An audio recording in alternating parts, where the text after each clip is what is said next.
7,000+ vacancy আসবে। মানে আরপিএফেরই শুধু 7,000+ ভ্যাকেন্সি আসবে, আর 2027-এ যেটা জিডির ভ্যাকেন্সি আসবে সেটা 60,000-এর উপরে আসবে। নমস্কার বন্ধুগণ, আজকে চলে এসেছি একটা নতুন ভিডিও নিয়ে। তো আজকের ভিডিওর বিষয়বস্তু হলো যে আরপিএফের নিউ ভ্যাকেন্সি। নিউ তো বলবো না, কারণ ওটা তো আশা করেছে 2025-এ, এটা হচ্ছে 2026। দেখবা আইতে আইতে বাজে দেবো 2027। তো ব্যাপারটা হচ্ছে যে 10ই অক্টোবর 2025-এ আমাদের রেলওয়ে মিনিস্টার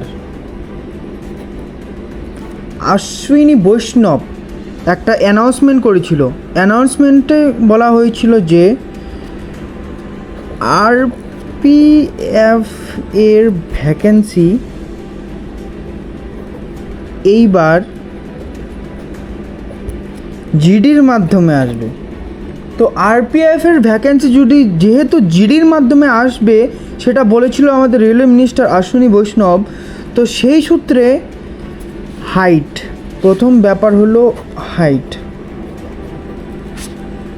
তারপরের ব্যাপার হলো যে এক্সাম প্যাটার্ন,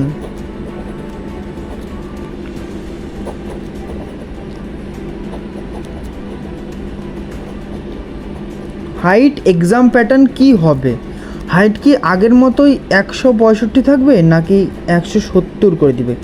তাদের একটা অফিসিয়াল গ্যাজেট বের হয়েছিল বন্ধুগণ, তোমরা যা যা জানো তো জানোই, আর যারা না জানো তাদের মানে উদ্দেশ্য করে বলছি। সেই অফিসিয়াল গ্যাজেটে বলা হয়েছিল যে হাইট 170 করে দিবে, এবং চেস্ট যেটা ছিল সেটা 80-85 থাকবে সেন্টিমিটার, এটা হবে 80 সেমি, এবং ফুলিয়ে 85 সেমি হবে। তো বন্ধুগণ, প্রশ্নটা হলো যে যদি ভ্যাকেন্সিটা জিডির মাধ্যমে আসে তাহলে আসবে কবে, কত ভ্যাকেন্সি আসবে, এটার মধ্যে অনেক তর্ক বিতর্ক আছে বন্ধুগণ। কেউ এটা সঠিকটা বলতে পারবে না যে কবে ভ্যাকেন্সি আসবে। যেটা একটা উড়ো উড়ো খবর আমি পাইছি বন্ধুগণ, তোমাদের সাথে সেটা শেয়ার করি। 7,000+ ভ্যাকেন্সি আসবে, মানে আরপিএফেরই শুধু 7,000+ ভ্যাকেন্সি আসবে, আর 2027-এ যেটা জিডির ভ্যাকেন্সি আসবে সেটা 60,000-এর উপরে আসবে। সেটা উড়ো উড়ো খবর বন্ধুগণ, কেউই কনফার্ম বলতে পারবে না যে কত ভ্যাকেন্সি আসবে, কি সমাচার, কি বৃত্তান্ত। এখন দেখি, পরের মুদ্রা হলো যে যদি হাইট 165 থেকে 170 করে দেয় তাহলে পোলাপান যে আসে তারা সোজাসুজি চলে যাবে কোর্টে এবং করে দিবে কেস।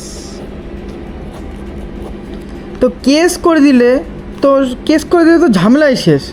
তো ভ্যাকেন্সি আটকে যাবে, ভ্যাকেন্সি আটকে যাবে। তো ভ্যাকেন্সি আটকে গেলে তো আলটিমেটলি কিছুই হবে না, না হবে এক্সাম, না হবে রেজাল্ট, না হবে ভর্তি, কিছুই হবে না। তো তার জন্য তারা মানে রেলওয়ে মন্ত্রক তারা একদম তড়িঘড়ি মানে বুঝতেই পারছো না, একদম তৈয়ারি করে আসবে যে যাতে মানে বাচ্চারাও কোনো কমপ্লেন করতে না পারে এবং তাদের মানে ভ্যাকেন্সিও সব কিছু বেরিয়ে যায়। তাই ব্যাপারটা হচ্ছে যে তারা এইবার আমার যতটুকু সম্ভব মানে সব স্যারেরাই এটাই বলছে যে 165 থাকবে এইবার আরপিএফের হাইট 165 সেমি।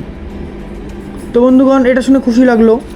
এইবার চলে যাই physical standard test, physical efficiency test. Physical standard টেস্টের মধ্যে তো 165 সেমি থাকছেই। এখন ফিজিক্যাল এফিসিয়েন্সি টেস্টের মধ্যে আগে ছিল 1600 মিটার 5:45 মিনিটে, আর এইবার হবে 5 কিলোমিটার 24 মিনিটে। মানে একদম জিডির মাফিক করে দেবে বন্ধুগণ, যেটা সোজা আলাপ যে জিডির মাফিক করে দেবে 24 মিনিটে 5 কিলোমিটার, যেটা ভালো হয়েছে। মানে তোমরা তো যা যা রান কথা জানো, ওই 1600 মিটার 5:45 মারাটা কতটা টাফ, কিন্তু 5 কিলোমিটার 24 মিনিটে মারা ততটা টাফ না বন্ধুগণ, যেটা আমার মনে হয়। তো ব্যাপার হচ্ছে এইটাই তো হইল যে 5 কিলোমিটার 24 মিনিটে হবে। এক্সাম প্যাটার্ন, এক্সাম প্যাটার্ন আগের যেটা ছিল সেটা ফলো করে লাভ নাই, এখন নতুনটা যেটা হবে সেটা ফলো করো। 20টা কোশ্চেন থাকবে ম্যাথের, 20টা কোশ্চেন থাকবে জিআই মানে রিজনিং, 20টা কোশ্চেন থাকবে জিকে, জিএস, জিএ মানে জেনারেল নলেজ, জেনারেল সায়েন্স আর জেনারেল অ্যাওয়ারনেসের। আর 20টা কোশ্চেন থাকবে তোমার ইংলিশ অথবা হিন্দি। হ্যাঁ বন্ধুগণ, এইবার থেকে আরপিএফের মধ্যে ইংলিশ থাকবে, যেটা কারোর পক্ষে ভালো এবং কারোর পক্ষে খারাপ। যারা ইংলিশ পড়ো তারা হিন্দি করবা, বাস। তোমাদেরকে আমার এটাই বলার উদ্দেশ্য ছিল যে আরপিএফে অনেক চেঞ্জ আসবে, তাই তারা তো তাড়াতাড়ি ভ্যাকেন্সিটা যদি তড়িঘড়ি করে নিয়ে আসে তাহলে চেঞ্জেস সেটা সামলাতে পারবে না। তো তাই সময় নিয়ে আনবে ভ্যাকেন্সিটা, কিন্তু মানে আমার মনে হয় ভালোই আনবে, কারণ যে কোনো পরিবর্তনের ভালো দিকও আছে, খারাপ দিকও আছে। যেটা কারোর পক্ষে খারাপ সেটা কারোর পক্ষে ভালোও হইতে পারে বন্ধুগণ।